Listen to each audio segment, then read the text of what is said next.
Hey everybody, it's your girl Queen A.K.A. Misty coming to you live. I haven't been with you for a while and I really miss talking to you. And I have some things to talk about. I'm trying to fix my computer, but it doesn't seem like it wants to fix, so I'm trying to use my phone. I really don't like the way this is working, but we're going to give it a shot anyway. So, how have you been? I miss talking to you and I want to know what's going on with everybody. I hope everybody's health is well.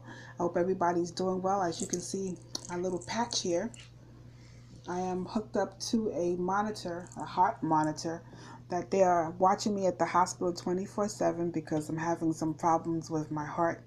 And that's one of the reasons why I haven't been doing all the things I normally do. But I'm trying to get on track. I'm trying not to let this bother me and slow me down or stop me from doing the things that I want to do. So those of you who follow me on Facebook know that I have this obsession with do not go live while you drive. And I tried to explain why. I'm going to try to get my computer to work while I'm talking to you. I tried to explain why I am so obsessed with this. I have nieces and nephews who are coming of age and they are learning how to drive. And while they're learning how to drive, we're trying to help them be as careful as they can. But the people who are on the road now, who are all relaxed because they know how to drive and everything, so they're relaxed in what they do. They can eat and drive and do their makeup and drive, listen to the radio, fool around with the things in the car. Now they are going live while they drive. And for those of you who don't know, which I'm sure there can't be many of you, but never know. For those of you who don't know, going live while you drive is people watching you and commenting on you. And you're actually having a conversation with these people. They're saying things to you. You're reading the comments on your phone. And there's a conversation going back and forth. But in order for you to see the conversation, you have to take your eyes off the road, look at the phone, read what they're saying, and then comment. Now, like I said before, there are absolutely good drivers out there. And I'm watching so many different people do this. I don't have a lot of much else to do, so yeah, I'm watching you. There are people who are just going live and they're driving, they're talking, they're not really paying attention to too many comments unless they go to a red light. Or however out there being careful. I'm watching them and I'm seeing that they are careful. When I went to driving school, just want to do a sidebar for a second. When I went to driving school, my camera's not working. There was something in the 5-hour class. Remember the 5-hour class you had to take? There was something called final factor. The final factor was when you're in the car and you're doing your makeup. Now you have to mess with the heat or the air condition. Now you want to find your favorite radio station. And that final factor, that final thing that you messed with in the car caused your attention to be taken off the road long enough for there to be an accident. This going live from Facebook is the final factor. Too much attention is being taken off the road. Now, if you put your phone up in your windshield like you do the GPS, perfecto. That is perfect. Put it like you do the GPS. You could see the road, you could see your phone, and hopefully your attention is mainly on the road. That is my biggest pet peeve. Your eyes are being taken off the road. Your attention is now focused on what somebody's saying. It could be a positive, it could be a negative comment, but you're going to read it. You're going, hey girl, hey, how you doing? Girl, what? And you're having a conversation, and meanwhile somebody in front of you is doing their makeup, and the final factor comes in and boom, there's an accident. I don't want my family, I don't want your family to ever get into one of these accidents. We need to be as safe as we can. So I'm not going to go on and on about this, but please, people, if you don't know how to do it right, and there isn't many right ways. You can park while you go live. While your car is sitting in a parking lot, while your car is sitting in front of your house, or when you reach your destination, or before you reach your destination, then go live. Then drive. Go live, then drive. Just don't go live while you drive. Okay, that's it. I'm not going to talk about it anymore. Don't want people to hate me. I love you all, and I want everyone to be in the best health and be as safe as you want them to be for your family and for my family. So we'll get off of that for a while. And my camera still isn't working. So, oh, look at that. Maybe I'm going to get it to work. I'm going to do this on my computer rather than do it on the phone, because I don't really like the way this looks on the phone.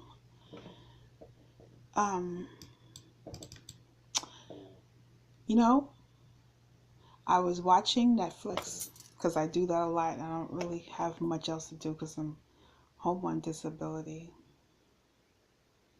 But some of the other things I'm learning how to do is I'm learning how to cook. That's one of the good things about being home. I'm learning how to cook. My sister, Benicia, has been helping me over the phone, and we FaceTime, and she has been teaching me how to cook. My brother Donald has been teaching me how to, and his wife Coretta, they teach me how to safely use the oven, because for those who don't know, I did have a brain injury. I had a stroke. I had a couple of strokes, had a couple of heart attacks, and some other things that happened to me. So my brain doesn't work right. So they're teaching me how to do things, and I'm actually cooking meals. Not too many of them, but I'm getting there. My sister is a great teacher. She's a great cook, so she is a great teacher, and she's showing me the safe way to do things. So other than learning how to cook, one of the things I'm doing to make my time go by is I watch Netflix. And one of the things on Netflix is this movie called The Keepers. The Keepers. It's about a murdered nun. Now, this movie, documentary, it's a true story. Let me start by saying that it is a true story. And I'm not ashamed to say I watched it in tears. I want to see if my camera came on. I watched it in tears because I'm going to give you a little bit about the story, and when I tell you that it is a little bit, there is so much more to the story. The story is being told by survivors of this event. It was a Catholic school.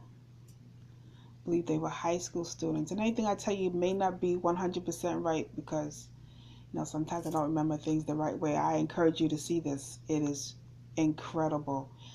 These women are in their early 60s now, and they're telling the story of what happened to them. This is coming from their mouth. And I'm telling you, this murder took place in 1969.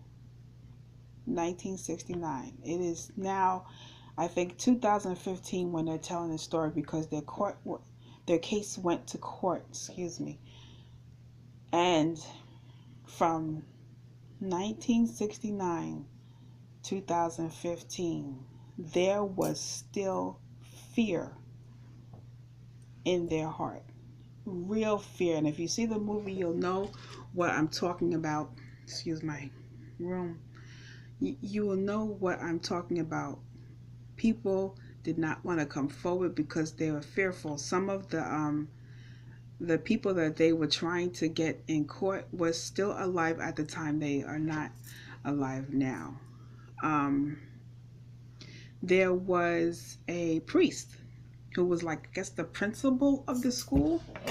Come on, camera. Who was the principal of the school, and he put fear in these girls' hearts. It was a girls' school, and the nuns made sure that they told the girls, when the principal calls you, you go. And he walked around with this demeanor where you will fear me. You will act right and you will fear me. Well, he was successful. And the girls would be called to his office on the loudspeaker. And ironically, when the girls are called to his office, the teachers, the nuns, would put their head down. This is when it was first beginning. They would put their head down. After a while went by, the students started putting their head down too. Well, this one woman was telling about her experience when she went into the office, and I'm only telling you one part about one experience. When you watch the movie, there are many more horror stories, and I mean horror stories. First of all, this priest who was quote unquote like the principal, he had a gun that he would leave out and let the students see when they walked in the office. Real gun, real bullets. And he would tell the girls, you know, you're in here for treatment because I feel that you need some type of intervention. And this particular time that she was called into the office, he said, you're going to actually join in on your therapy. That's what he called it, therapy. And the way she joined in was he told her to go in a drawer and pull out a dildo, and start using it on herself. And she's telling the story and she's saying that she did. And she began to have an orgasm. And as she's having the orgasm, he's telling her how much of a whore she is and how she's no good. And then when she actually climaxed, he said, I hope you hated that. It looks like you hated it, and I'm glad you hated that. And then she says, without giving her a napkin or tissue or anything, he said, get yourself together. And if you say anything to anybody, there'll be consequences. And he told her, pull herself together and go back to class. And she went back to class. Now, this had been going on with quite a few of the girls. And two girls, if I'm not mistaken, two girls decided they wanted to tell this particular nun. And I'm sorry.